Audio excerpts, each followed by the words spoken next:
All right, everybody, welcome to the Tuesday night edition of The People Show with Mark Wallace, your host and facilitator. And this, of course, is our legal hour. And I'm glad that you all are tuning in with us through Facebook, Instagram, and on YouTube. We are no longer broadcasting on X, formerly known as Twitter, because we refuse to buy or invest in known racist mediums. So I will not purchase mediums or support that with my money at all. And while I won't spend a whole lot of time on Twitter, we want you all to join us on the other mediums, which is Facebook, YouTube, and Instagram. Those mediums by where we broadcast.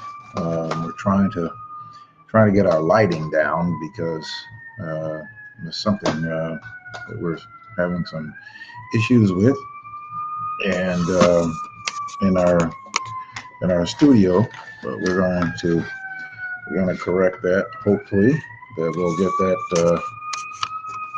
corrected. Let's see if I can correct that myself.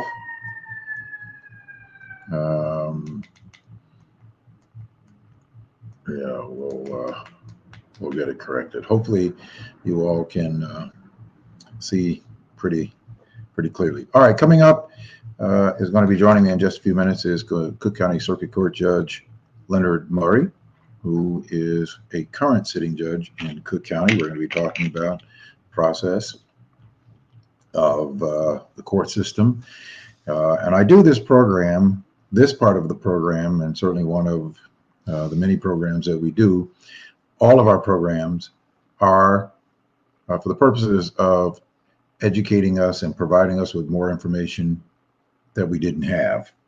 And of course, information that you may not have had. And certainly for those of you who have to work 2 and 3 jobs and certainly have to take care of 1, 2, 3, 4, 5 children and a family, that you don't have all of the time to do the necessary research to find out important information that is needed for making good informed decisions.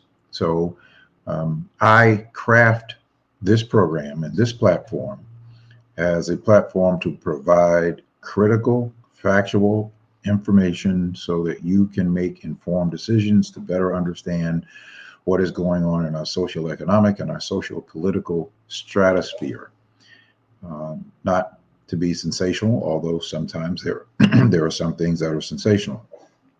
But I believe in true factual education, meaning information to provide to us so that we can share this information, we can verify the information, and when we have to make decisions by certainly determining people that we are going to support or people that we are going to vote for or put into public offices that will be making critical votes and critical decisions on our behalf, that they are people that that we could trust, that is going to take and do the right thing in our representative government and the democracy that we have. And our democracy is that of making sure that we as voters and we as citizens have the right to elect representatives, and that those representatives will go and represent the will of the people.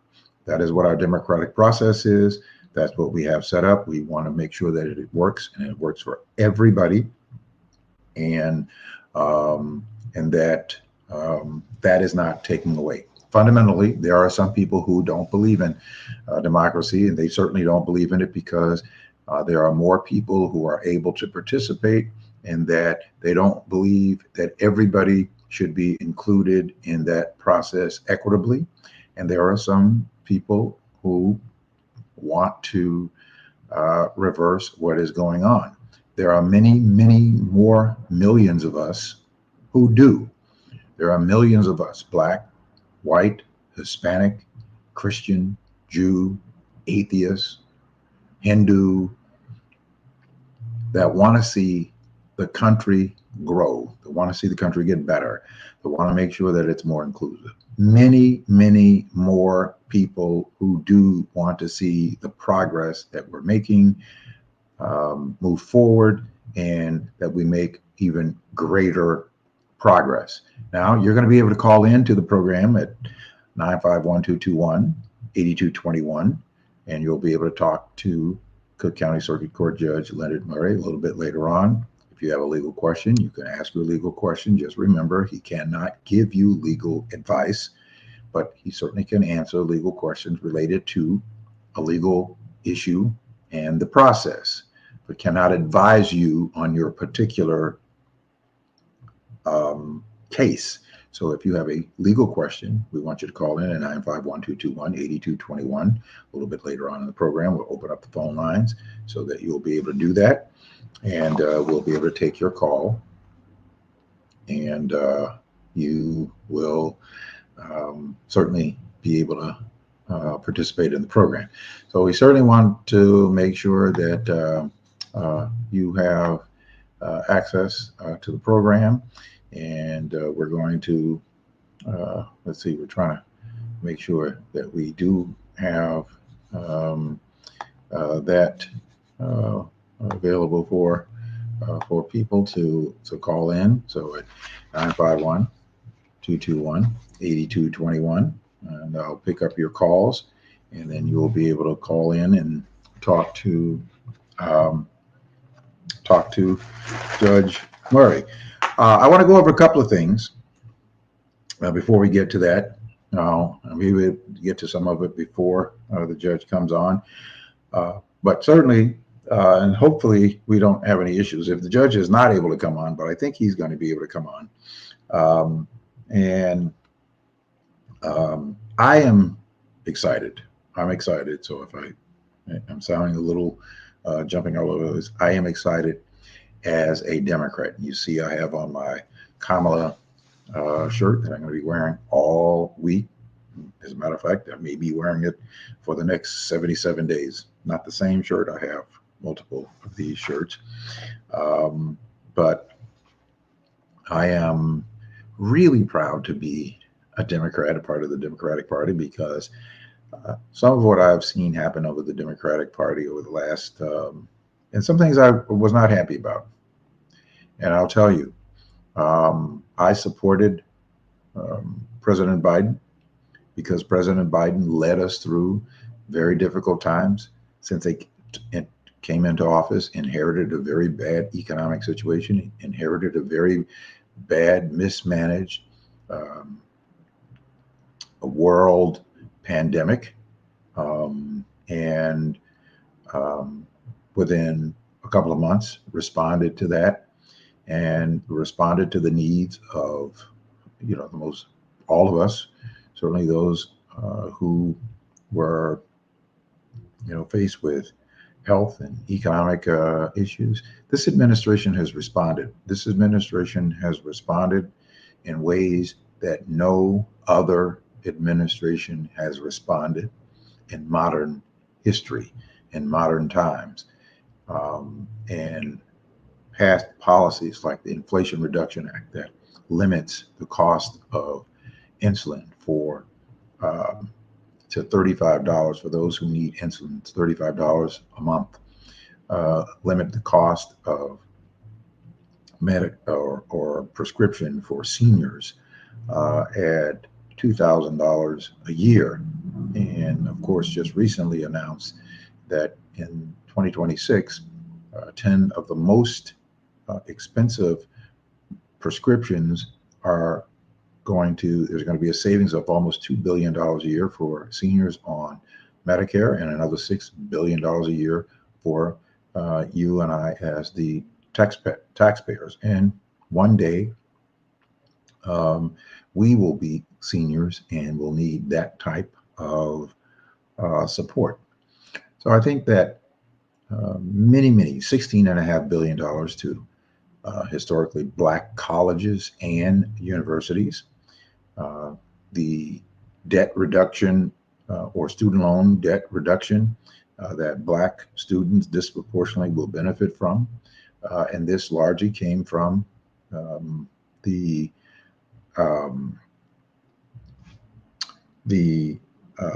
language that was included in the policy, the executive order by Vice President Kamala Harris, who tried to pass a bill in the Senate and actually passed the bill, proposed the bill and passed the bill in the Senate, but it got shot down by the federal courts because the court said that you cannot pass legislation that is based on federal funding.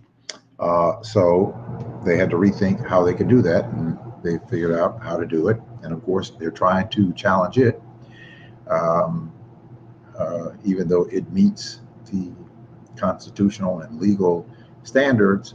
They're just trying to challenge it because it is going to benefit people who are not in the 1%ers.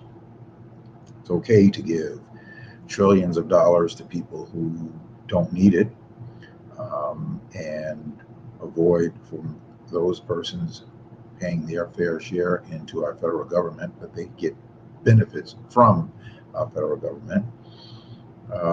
But when it is time to help people who need the help most, they fight against it. That's what the Republican Party has succumbed to and doubled down on, led by that of a person who has demonstrated their inability and unwillingness to demonstrate character, and in the person of Donald Trump.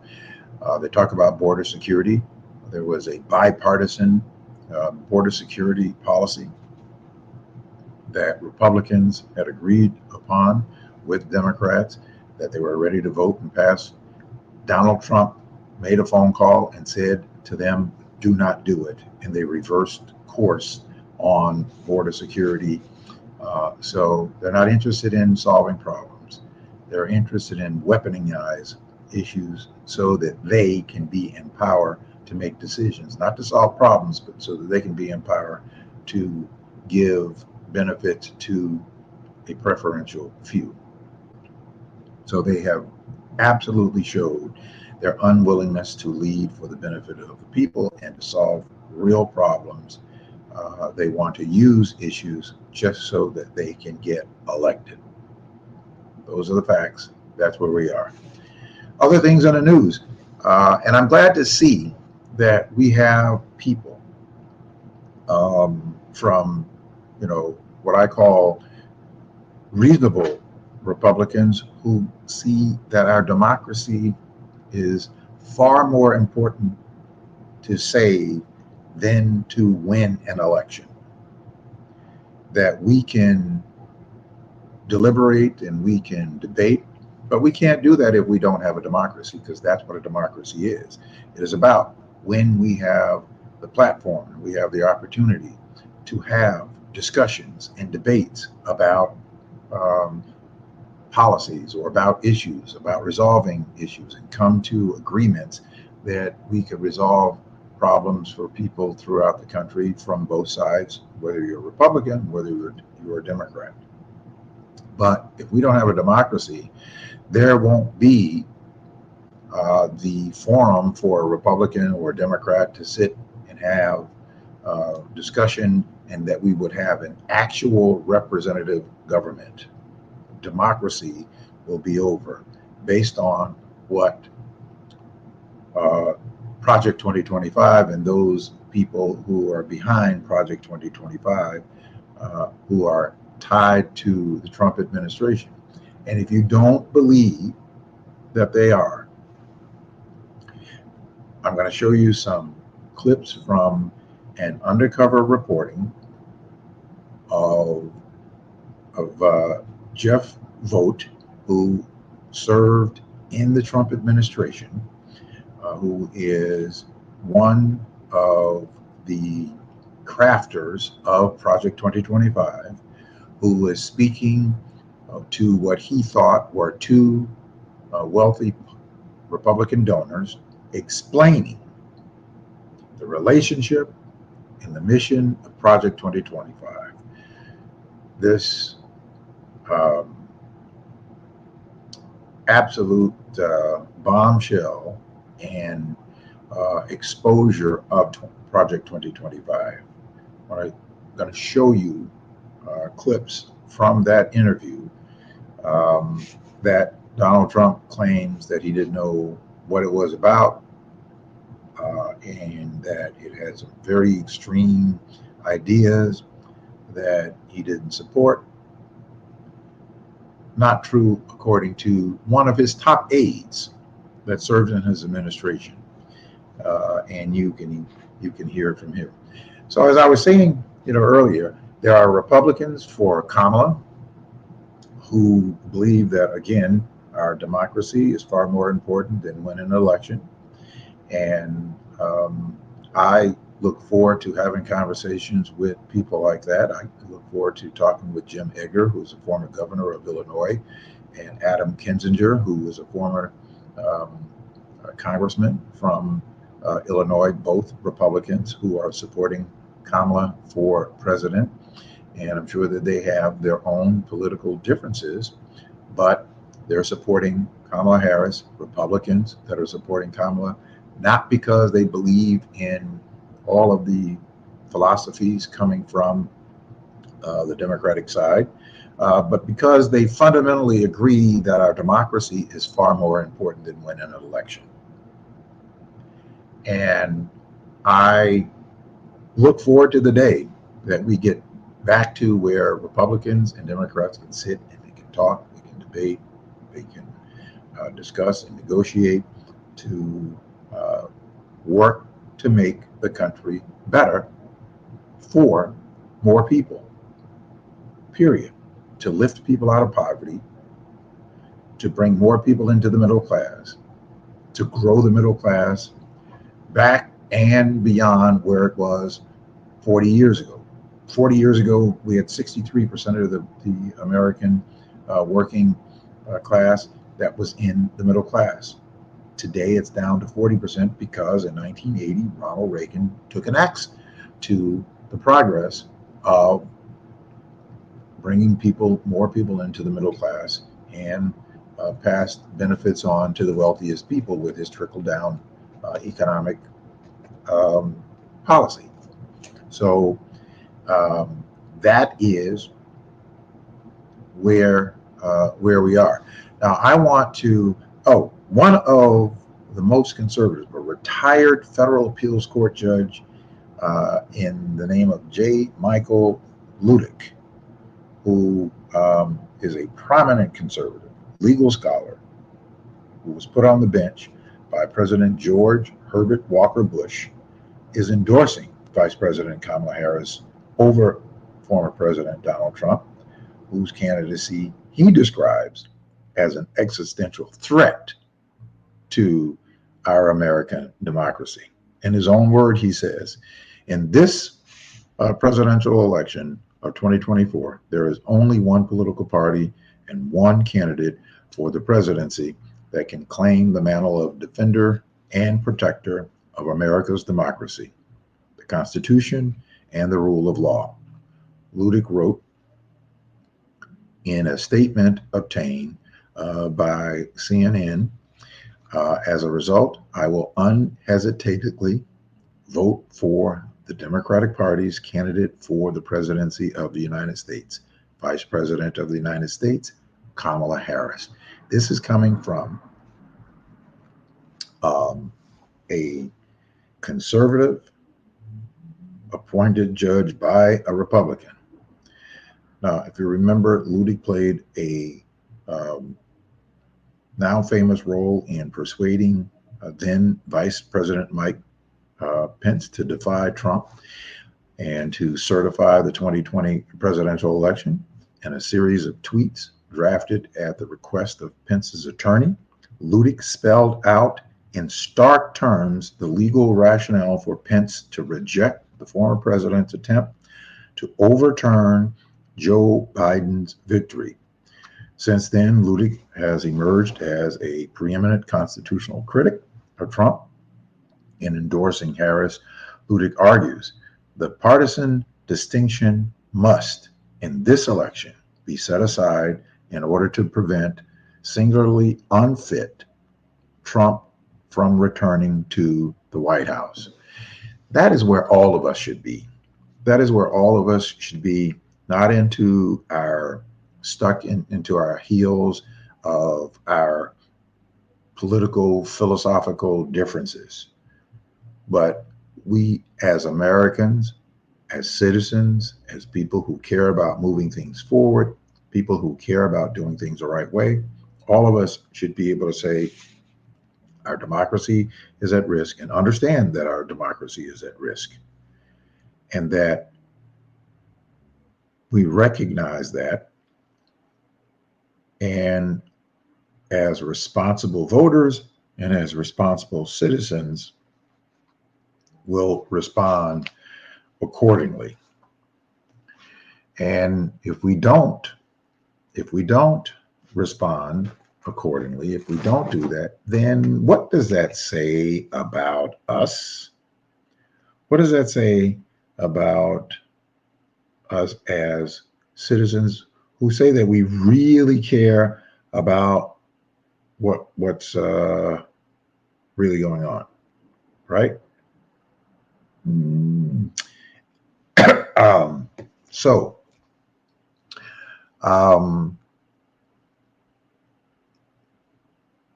That's the question, I guess, that all of us have to say to ourselves. So I want to show you some of the clips.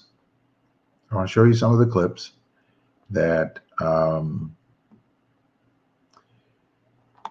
was recently obtained through an undercover reporting that shows exactly what Project 2025 and the support that Project 2025 now what you're about to see is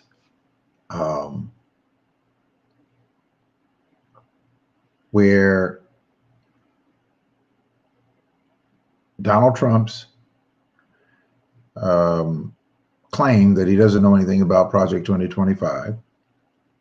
This is, again, these are clips from an undercover reporting agency. One is an undercover reporter and the other is an actor that is doing an investigation on Project 2025. And for the ones where Donald Trump says he doesn't know anything about it, after you see these videos by someone who is connected with Project 2025 and one of the crafter of Project 2025, see it for yourself. Take a look at this one. This year has been predominantly now getting ready for a year 5 of a Trump administration. We've got about 350 different documents that are regulations and things of that nature. Getting ready for year 5 of the Trump administration. So here's what he says about Trump distancing himself from Project 2025.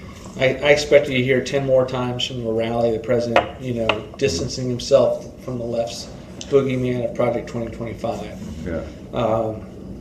And you're not worried about that? I'm not worried about it. And so I see what he's doing is just very, very conscious distancing himself from a brand. He's very supportive of what we do, and know that we have all manner of things that we do that's, even unrelated to Project 2025. Sure. So Trump says that he doesn't know what it is, distancing himself for it, and he is saying that this is what Trump is supposed to be doing, is going to be doing, and calling Project 2025 the Democrats' boogeyman. It's not the Democrats' boogeyman. It has nothing to do with the Democrats. The Democrats had nothing to do with crafting and writing a manifesto that says it wants to overturn our entire democratic process, upend it by some one view of the country from those who call themselves conservatives. I don't even know what that means. I don't even know what that means from them politically. I don't know what that means. If you look up, and we look at the conservatives' definition, if we look up what that word says and what that word means, conservative, let's see what that actually means. Okay, so conservative says, number one, an adverse to change. Is that what it is? An adverse to change or innovation and holding traditional values. So traditional values, if that's what conservatism is, they're averse to change. So in other words, things the way that they were 50 years ago, 100 years ago, 200 years ago, 300 years ago, 400 years ago, they're fine by that. They're fine by that. The only change that they want is that it benefits those people who have these ideals. That's the definition of conservatism. So let's see. Let's look at it in a political context. It says, favoring free enterprise, private ownership, and socially traditional ideas. Socially traditional ideas. Which socially traditional ideas are they referring to?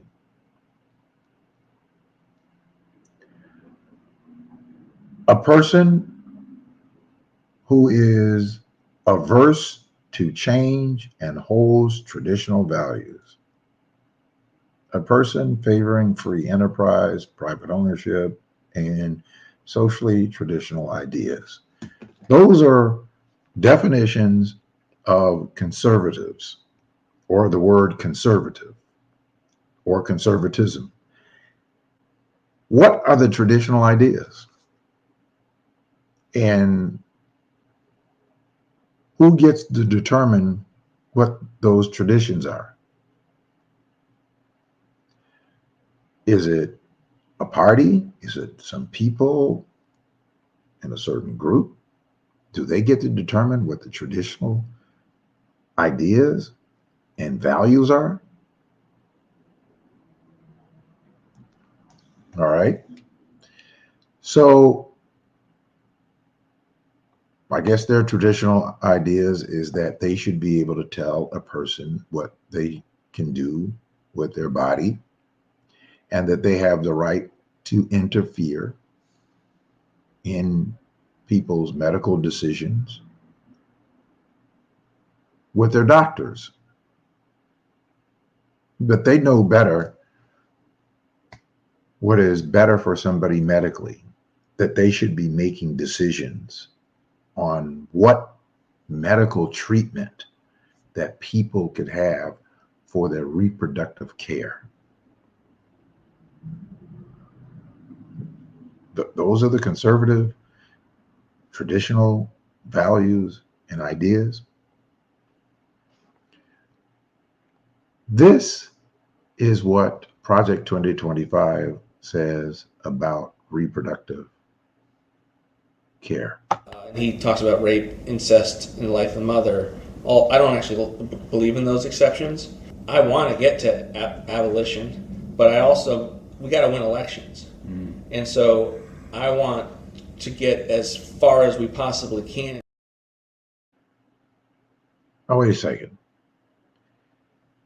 This man says that he does not believe that a woman should have access to reproductive treatment in the case of death or life-threatening or incest or rape. Listen to it again. Project 2025 This is one of its main architects and someone who was intricately in the Trump administration. He talks about rape, incest, and the life of the mother. I don't actually believe in those exceptions. I want to get to abolition, but we got to win elections. And so I want to get as far as we possibly can.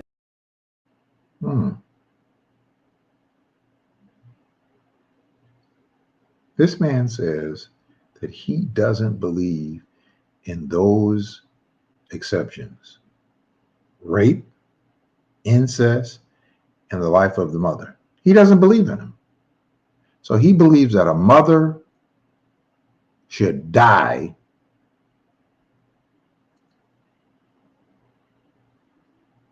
if the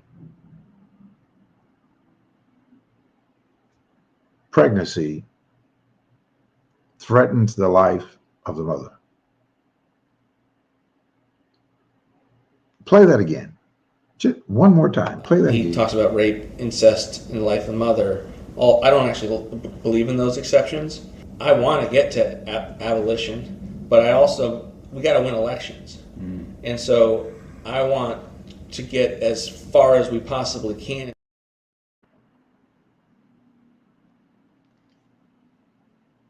I want you to hear that one more time. He talks about rape, incest, and the life of the mother. I don't actually believe in those exceptions. I want to get to abolition, but we got to win elections. And so I want to get as far as we possibly can. And then he goes on to talk about their Christian nation. So I want to make sure that we can say we're a Christian nation. And my viewpoint is mostly that I would probably be Christian nationism. That's pretty close to Christian nationalism. If we're going to have legal immigration, can we get people that actually believe in Christianity? Is that something? Or do we have to have, are we not allowed to ask questions about Sharia law? So in order for us to have comprehensive immigration, to have a pathway for people to come here, they, one, have to adopt a faith other than whatever their faith is. If they're going to come to the United States, you have to be a Christian to come to the United States.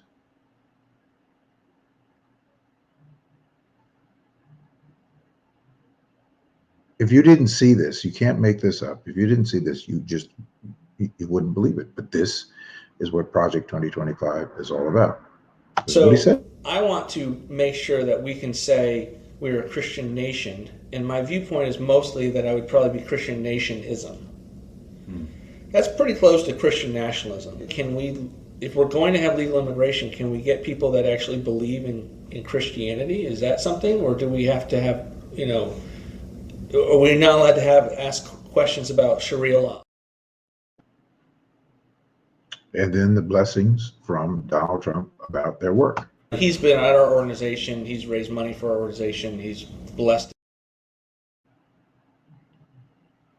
We're talking about Donald Trump raising money for the organization, been to the organization. He's been at our organization. He's raised money for our organization. He's blessed. How about their idea about deportation?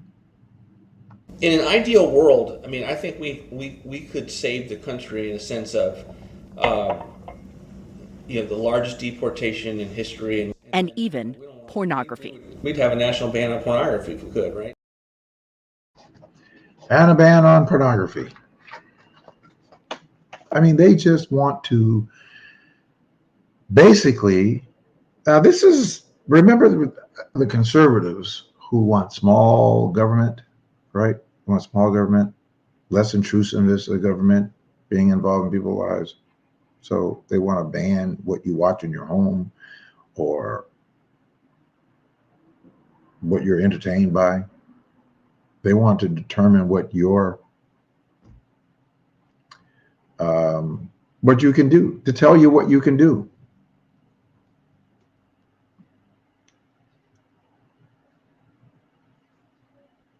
Now check this out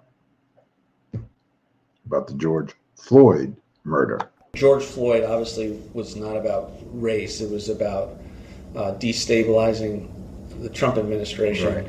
It's the left's belief that structures in society are the problem. Pulling society down for purposes of revolution is exactly what they want. And what you're seeing at college campuses is a part of that as well. The president has, the ability both along the border and elsewhere to maintain law and order with the military. So the George Floyd murder was about destabilizing Trump's presidency. Wait, let's hear that again. George Floyd obviously was not about race. It was about destabilizing the Trump administration. Right. It's the left's belief that structures in society are the problem. Pulling society down for purposes of revolution is exactly what they want. And what you're seeing at college campuses is a part of that as well. The president has, the ability both along the border and elsewhere to maintain law and order with the military.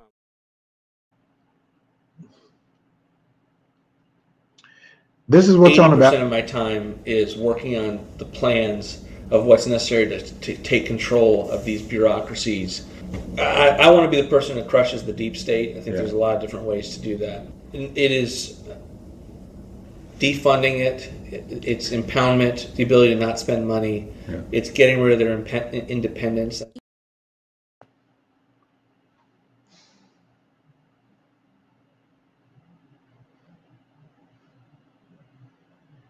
You can't make this stuff up. You can't make it up.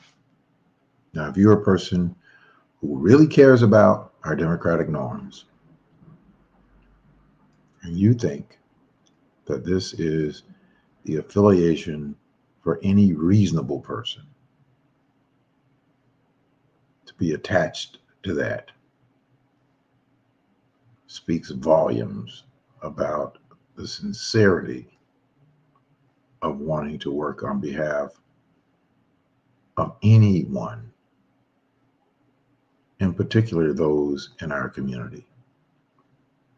Now, this is one of the co-authors of Project 2025. And this is what he says he wants to spend 80% of his time on getting rid of the deep state that does not even exist.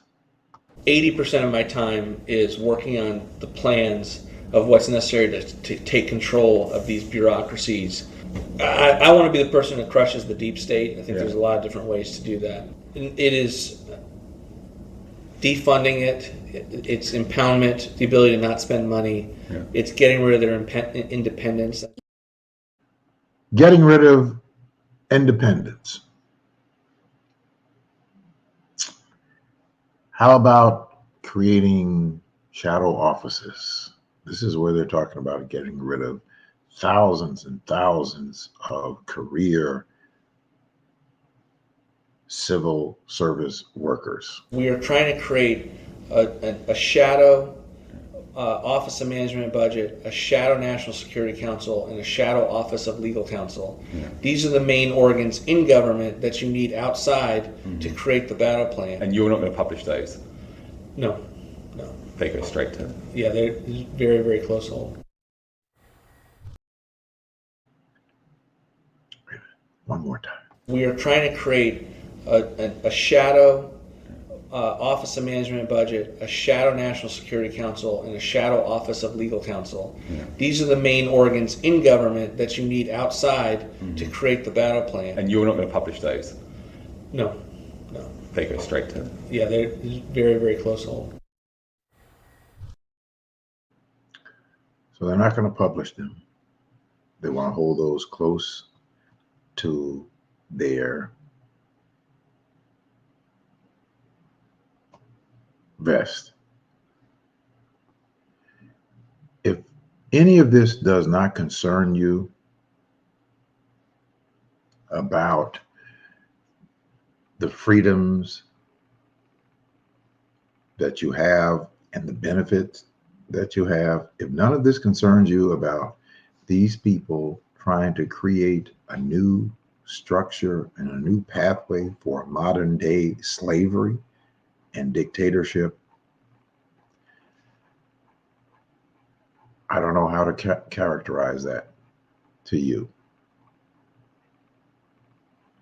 And this is the last of that. This year has been predominantly now getting ready for a year 5 of a Trump administration. We've got about 350 different documents that are regulations and things of that nature. Okay, yeah, that's one of the first ones that we played. But now you have, and I played all of those because I'm going to re-air this segment because I want to make sure that people understand it. I'm going to share them on another program. Listen, if you want to call in, you can, 951-221-8221, 951-221-8221. I am so excited about what is going on right now. Michelle Obama is speaking at the Democratic National Convention. And I want to say to those, unfortunately, the judge couldn't be here tonight. He may have gotten pulled away because he had to be a part of the DNC. There was a lot of things going on. And we didn't talk about him not coming tonight, but we did have some things that we want to talk about. And we're going to talk about those next week. One of the things that I said in my promo, that when I see things on social media, on air, especially on social media, because there is a lot of misinformation, disinformation, and frankly, there's a lot of scams that are being perpetrated on social media. Now, there's this one guy who I saw on an Instagram post. He's walking through some sort of, I don't know, maybe an airport or something, talking about these different protection mechanisms, legal, in his words, legal mechanisms that you could have, which were totally bogus. And we're going to expose him. I'm not going to expose him now because the judge is not here, but I may expose him on another show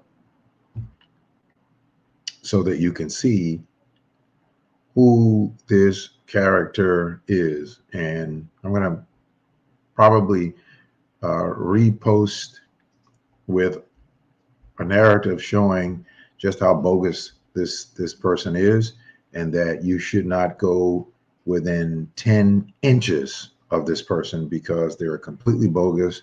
They're completely putting out disinformation and misinformation out there for you to go and to do something that will jeopardize your freedoms legally. Now that I speak about this, I probably have to expose this, which I'm going to do. I can't do it now. Let's see. Maybe I can.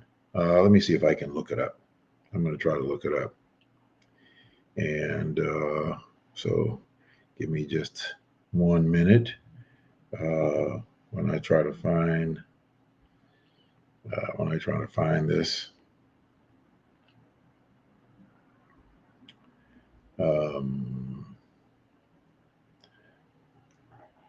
Well, let me see if I can find it.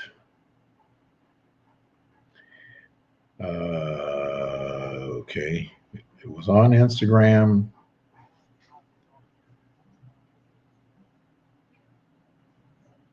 Let's see. No, this is not it.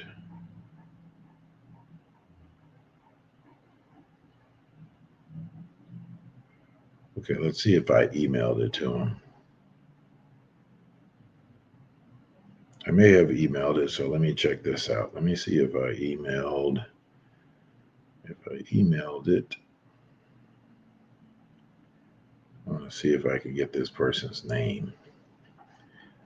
Just let me look this up.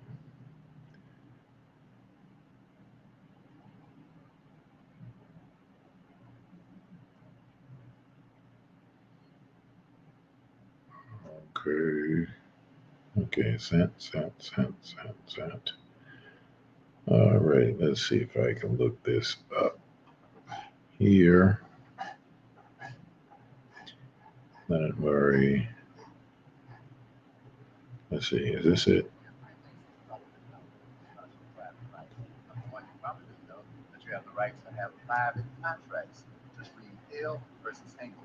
That means that the United States Corporation of America and IRS can get involved in your private contract. The second thing that you probably didn't know is that you can have a trust that's private and operate with. Okay, this guy calls himself the Stellar Wealth something manager. Completely a bogus person. I don't know what his name is. I'm going to try to see if I can look it up. Okay, let's see. Here is a Stellar Wealth Management. Let's see. A Stellar Wealth Management, does it give a name? Got a lot of followers. But we're going to, let's see. They have something about contacting them.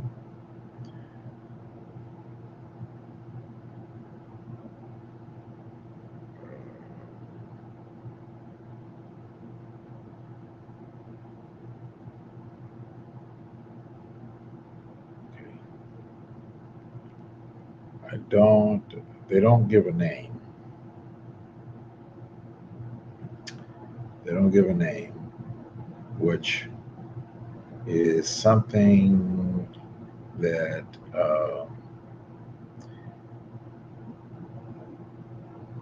let's see, where are they out of? They're out of Indianapolis, Indiana. And again, they don't have a name here, which should send a big red flag.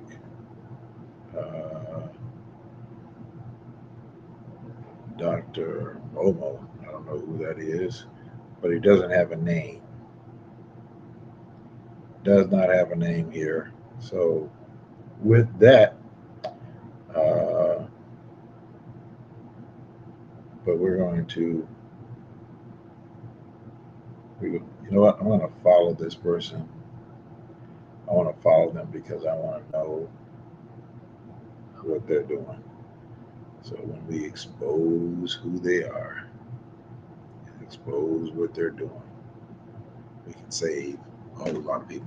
All right, listen, that's going to do it for this edition of the People Show, this Tuesday night edition of the People Show, the Legal Hour. Make sure that you get out there and get registered to vote. Make sure that you are registered to vote. If you are not registered to vote, check your voter registration, especially if you live in some of the other cities. You can. There's a couple of places that you could go to check your voter registration, and one of those that you can go to, I think I have that information. Go to iwillvote.com. You can check your registration to make sure that you are registered to vote. iwillvote.com. If you are out of the country, you go to votefromabroad.org. It tells you how you can get your absentee ballot. You'll receive your absentee ballot by September the 21st. That's votefromabroad.org. If you are out of the country, you still can vote. You can receive your absentee ballot. So go to votefromabroad.org ivote.org, and to check your voters registration here in this country, wherever you are, go to iwillvote.com, and you will be able to check to make sure that you are registered to vote. That's going to do it for the Tuesday night edition of the People Show. Thank you all for tuning in. I look forward to seeing you at a show and program soon. Happy DNC, everybody. Good night.